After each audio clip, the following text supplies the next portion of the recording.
What was once a winning message for President Trump is now appears to be a growing liability. Harry, just stay here for a second. Okay. New polling shows independents are turning somewhat sour on President Trump's economic leadership right now. Focus in on independents here, and independents feel that Donald Trump has vacated the center of the electorate, catering to his base. What are we talking about? Well, let's talk about the overall net approval ratings. We're going to look at the worst ever at this point in a presidency. The old record among independents for the worst ever was Donald Trump back in 2016, a net approval rating of minus 16 points.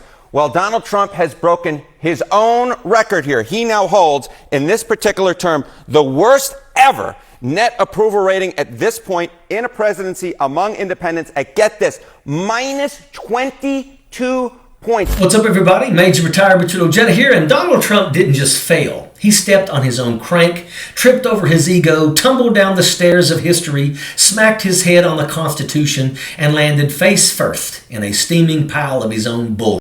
And what caused the stumble? He just broke his own record for the worst approval rating among independents at this point in a presidency. I believe we have a compilation of some sound taken from a recent focus group of swing voters in Michigan who supported President Trump in the most recent election, but might be having some misgivings. Please play that. By putting these tariffs in and terrorizing the world, now things are just going to get more expensive. I feel like a lot of his actions have just been disruptive and creating chaos. I was voting for him based off of the economy the first time around, and I'm seeing a significant decline. This isn't just a rough poll. It's a full-scale political implosion. The cracks are showing everywhere, in the numbers, in the streets, and in Trump's own sweaty, Sharpie-scribbled spiral. The numbers don't lie, and the rotten fruit doesn't fall far from the Trump tree. This isn't hyperbole. This is the part where the crowd turns on Caesar. A majority of Americans said the economy is getting worse. And a growing number of Americans say Trump's policies are making them financially worse off. You can see the chart on the screen right now, and you can see it shows a 7-point jump on that question from just last month. We're not just witnessing a fall, we're witnessing a reckoning. The stats are damning, the protests are swelling, the cracks are showing in the empire of lies, and the lions, they're hungry. Because this moment right here, this isn't just another news cycle. This is political theater at its peak. This is democracy on the edge of its seat. We're at the Colosseum, pointing at the emperor and saying, "Behold the fraud in gold." So let's talk about why the crowd's turning. Because even if Trump's still strutting around in his toga thinking he's the chosen one, the numbers don't lie. And they just roared loud enough to shake the damn arena. What is driving this overall approval rating for Donald Trump among independents to go underwater? Let's take a look at the economy. And let's take a look at Trump's net approval rating on it and look at the trend line over just the last few months. You go back to January, he was slightly above water with independents at plus 1 point. Look at this drop, Kate. Oh, my.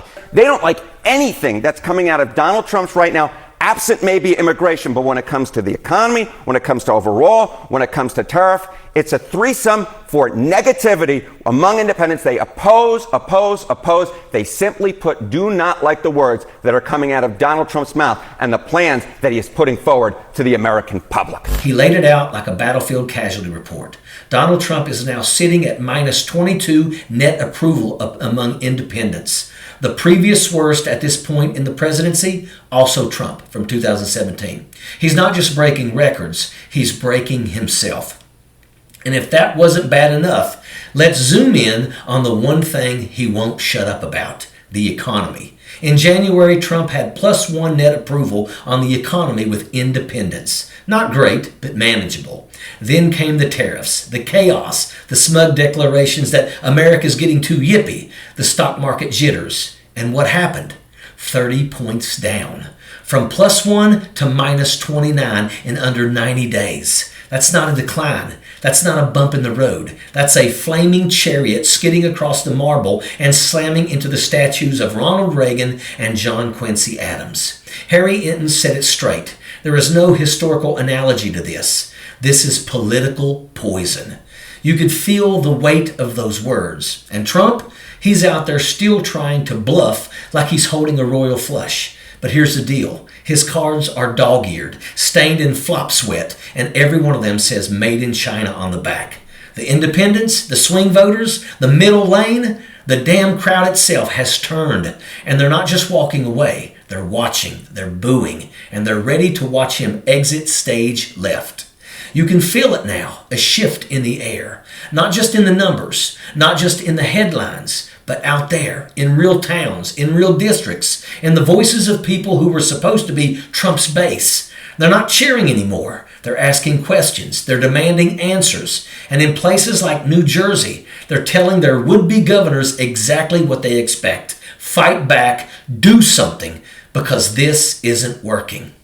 Mickey Sherrill, a Navy vet running for governor, said it herself. She's hearing from voters every day who are feeling the chaos in their wallets, skyrocketing costs, frozen deployments, and total economic whiplash from Trump's scattershot tariff war. One developer told her straight up, he's paused every future project because his HVAC guy warned that prices are jumping 30 to 40%. Think about that. When your HVAC guy becomes your economist, you know the system is wrecked. The future is on pause. People can't plan. They can't budget. They can't breathe. And remember, this isn't blue state coastal outrage. This is coming from voters in farming regions, from business owners from the so-called heartland. They're realizing that owning the libs doesn't pay the mortgage.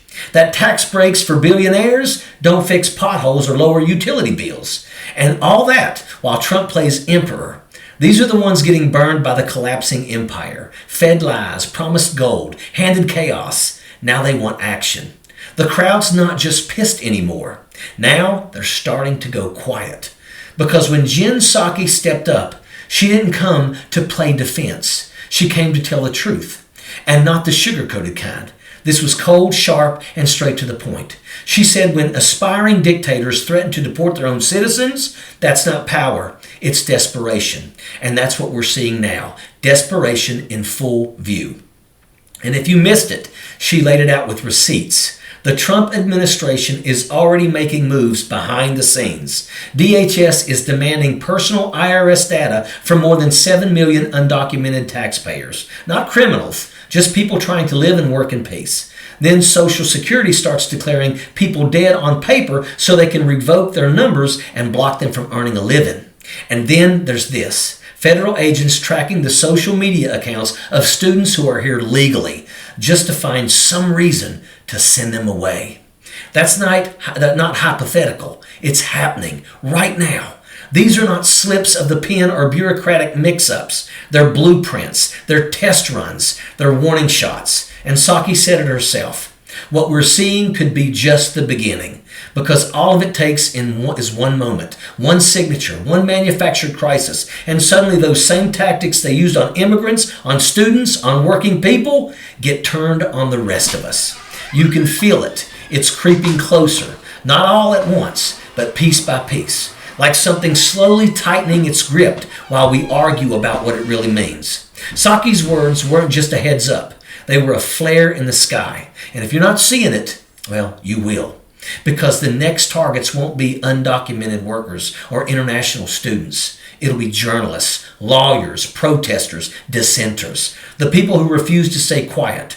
Even American citizens are getting caught in the crosshairs. Nicole Mischeroni, a Massachusetts-born immigrant attorney, got an email from DHS. The federal government will find you. No charges, no explanation.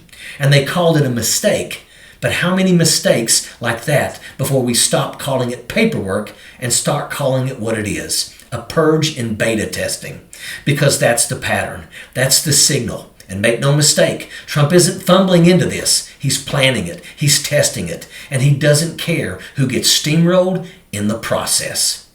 If you still think that he cares about your job, your retirement, your family, you're not paying attention.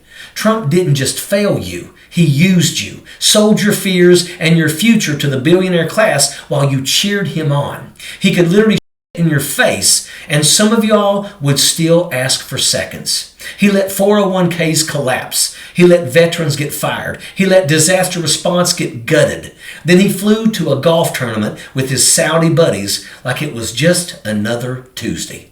This isn't leadership, it's looting at the worst part. Half the people still defending him won't realize it until they're the ones on the wrong side of the prison fence, wondering how it got this far. But the rest of us, well, we're done. We're done watching the fraud pose as a savior. We're done pretending this is politics as usual. We're done with the lies, the cruelty, and the cowardice. And now, here we are, back in the Coliseum. The crowd has turned, the mask is off, and the gold is tarnished. Trump isn't in control, he's in denial. And all that's left to say now is behold the fraud in gold. And that is an absolute fact. Sappers clear the way, airborne all the way.